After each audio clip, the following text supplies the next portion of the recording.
Let's take you live to Dunkley now. The Treasurer, Jim Chalmers, is there. He's with the Labor's candidate for Dunkley. He's talking tax cuts. A better and fairer way, which provides more relief for Middle Australia and better reform for our economy. Our responsibility is to make that change and explain why we're doing it.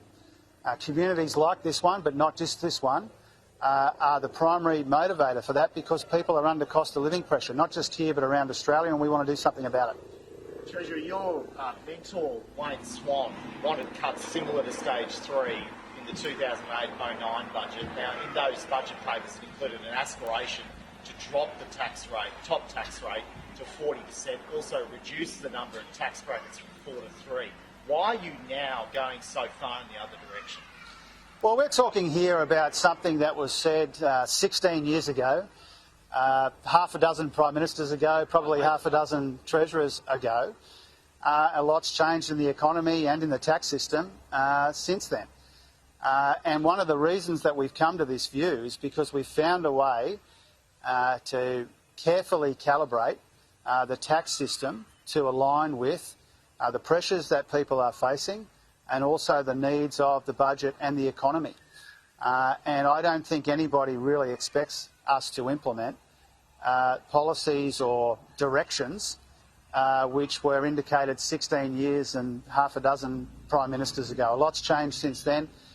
We are very confident that the policy that we've put forward here provides more relief for Middle Australia and better reform for the economy to suit the economic conditions that we face in 2024, not 2008. But I guess if the proposal was on the table then, it was on the table legislated as recent as the last government. Why are you now going so far back on what's been mooted in tax reform for almost a generation? Well, first of all, the changes that were proposed by Scott Morrison 5 years ago were not consistent with the example you're raising from 16 years before. What we're talking about here is an opportunity to deliver around the same amount of tax relief as was proposed 5 years ago, but in a far superior way. More relief for people and better reform for the economy. I don't think anybody expects that a Labor government, after a GFC and a pandemic, an inflation spike, interest rate rises, and all the pressures that people confront in 2024, I don't think people expect their highest priority to implement some direction that was indicated 16 years before that. Is it not true, though, that Australians generally pay too much income tax? Well, we're trying to give more people a tax cut.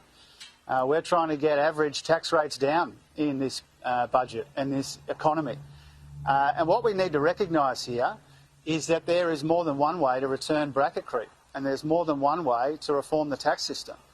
And the reason why ours is a superior tax reform and a superior economic reform is we're dropping 2 rates and we're lifting 2 thresholds, and that's because we're dealing with bracket creep where it has the most impact, and that's in Middle Australia. And I think the policy itself has been largely uncontested by our opponents because their position is indefensible and unsustainable. Now, Susan Lee says they will absolutely unwind these changes. That's their position. That's the only definitive position that they've taken on these tax cuts. That's a recipe for higher taxes for Middle Australia. Do you think Peter Dutton should come out this week with his stance when he said it won't be this week? Of course he should. You know, I say to Peter Dutton, get out of the way of a tax cut for the early educators and steel workers and nurses and truckies of this country. You can't be for Middle Australia and against Labor's bigger tax cuts for Middle Australia. They have to choose. As usual, he will play his typical mindless and nasty negative politics, and that's because his position on the substance of this, as articulated by Susan Lee, is indefensible and unsustainable.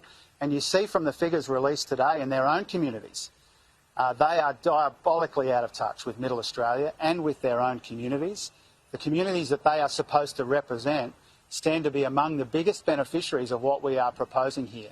So they are putting politics before the people that they are supposed to represent, and I think that they should change course because there's an opportunity here to do the right thing by people instead of playing Peter Dutton's usual nasty, negative, mindless political games.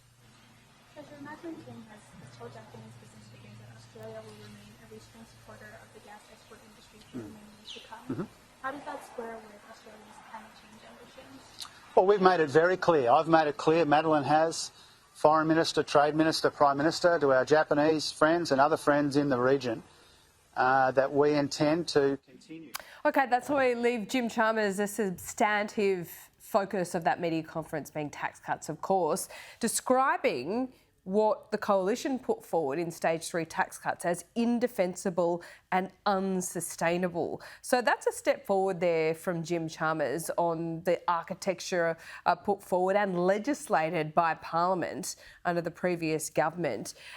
Where the coalition goes here, well, we spoke to Jane Hume last hour. They're keeping their cards pretty close to their chest. They're trying to inflict maximum political damage here. But the question is, will the coalition really stand in Parliament and stand in the way of a tax cut for 13 million people when Parliament does resume? Because the difference is Labor's plan, well, that is to come into effect in July of this year.